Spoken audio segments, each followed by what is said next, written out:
संपूर्ण विदर्भात, खानदेशात, आता शेगावमध्ये आल्यानंतर जो रिस्पॉन्स मिळतोय, मी मराठी चित्रपट सृष्टीला सर आज आपण संतनगरी शेगावमध्ये आलेले आहात पिक्चरच्या प्रमोशनच्या निमित्त, काय सांगाल आपण? आज गजानन महाराजांच्या नगरीमध्ये येऊन खरंच खूप मनाला आनंद मिळाला. कारण या देशाला नाही तर संपूर्ण जगाला अभिमान वाटावा असं देवस्थान, शिस्तबद्ध देवस्थान म्हणून शेगावच्या या देवस्थानाची ओळख आहे. संतनगरी आहे, खरंच ही संतनगरी आहे. आज देऊळबंद भाग 2, आता परीक्षा देवाची, हा सिनेमा हाऊसफुल गर्दीत, आजही आतमध्ये शो हाऊसफुल आहेत. चित्रपटाचा आज 22वा दिवस आहे. देऊळबंद 2 अनेक रेकॉर्ड करतोय. आता 75 कोटींचा टप्पा पार करून आपण पुढं चाललोय. कदाचित या सिनेमाला जो आशीर्वाद आहे तो स्वामी समर्थांचा आणि गजानन महाराजांचा आहे, शंकर महाराज साईबाबांचा आहे, गगनगिरी महाराजांचा आहे. कारण हे सगळे दत्तावतार तुम्हाला या चित्रपटामध्ये शेतकऱ्याच्या आत्महत्या वाचवण्यासाठी धडपडताना दिसतील. ज्यांनी चित्रपट पाहिलाय त्यांना मी काय म्हणतोय हे चांगलं कळतंय.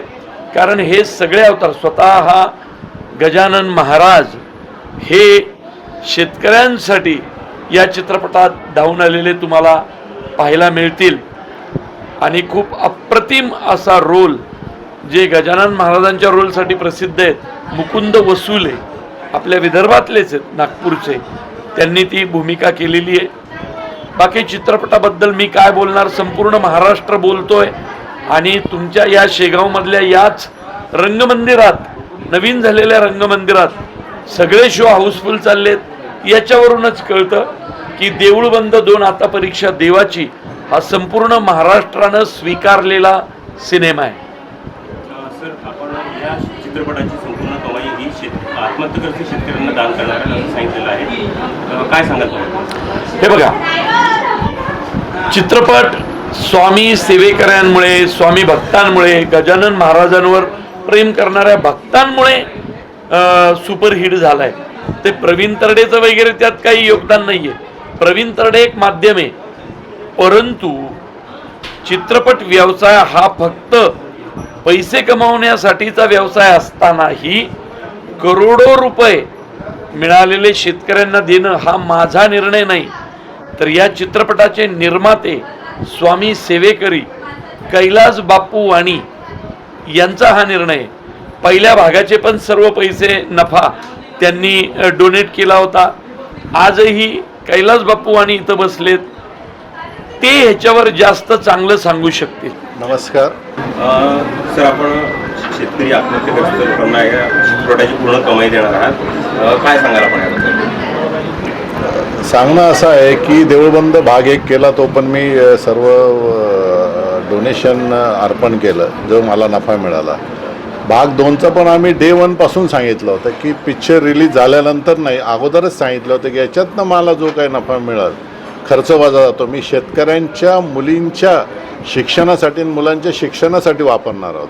मग तो 50 कोटी हो, 100 कोटी हो, 150 कोटी रुपयापर्यंत जरी सिनेमा गेला आणि त्याच्यातला जो नफा मला मिळणार आहे, एक जैका फाउंडेशन नावाने मी एक सोशल फाउंडेशन केलेलं आहे. त्या सोशल फाउंडेशनमधून विविध भागातले लोक आम्ही त्याच्यामध्ये मोठे फाउंडेशन घेतले. नाम फाउंडेशन असेल, राज देशमुखांची माणुसकीची चळवळ असेल, हेगाणा म्हणून आहेत, असे विविध लोकांशी आम्ही टायअप करून त्या एरियातले राजू शेट्टी आहेत, या भागातले प्रकाश बाबा आमटे आहेत, ह्या बऱ्याच लोकांशी आम्ही टायअप करून ते लोक जे देतील आम्हाला की हे लोकांना खरंच गरज आहे, ज्याला गरज आहे त्यांना आम्ही डायरेक्ट, त्यांनी सांगितलं त्या लोकांना डायरेक्ट आम्ही पेमेंट पाठवणार त्यांच्या अकाउंटला. ही एक सेवा आहे, एक समाजाचं ऋण जे असतं ते आपल्याला देणं आहेत. म्हणून स्वामींनी माझ्यावर जबाबदारी दिली असे मी मानतो.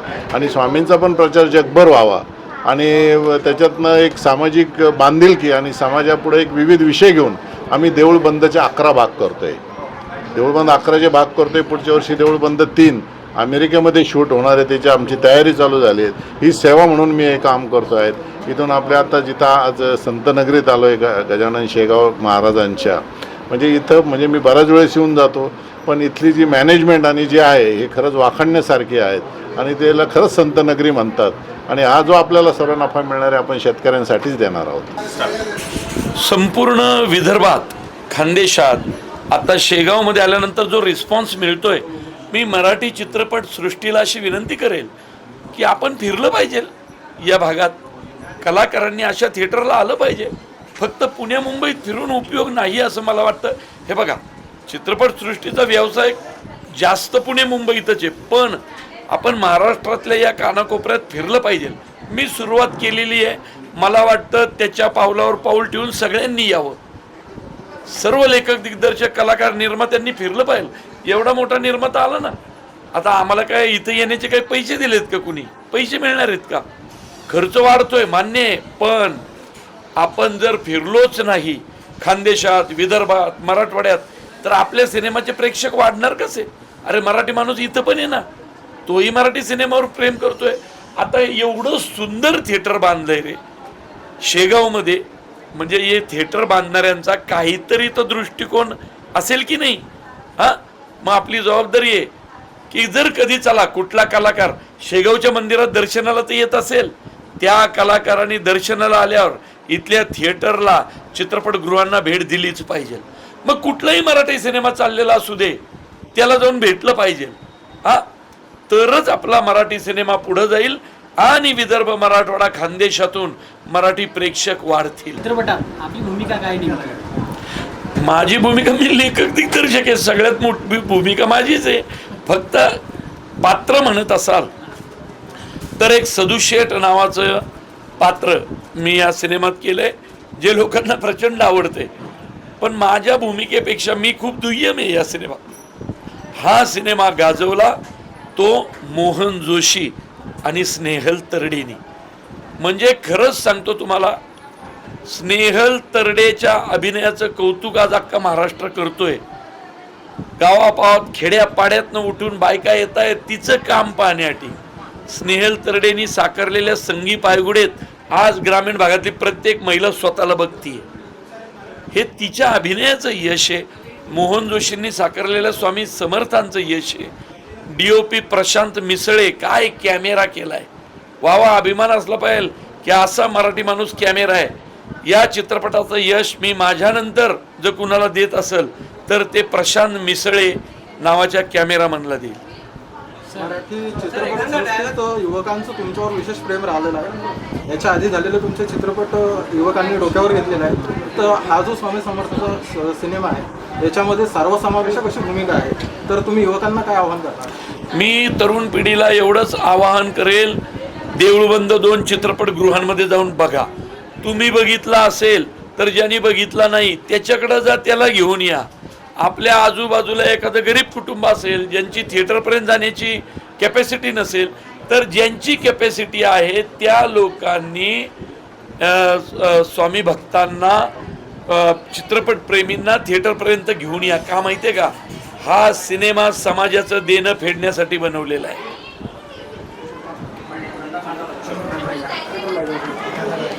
चला थिएटरला जाऊ.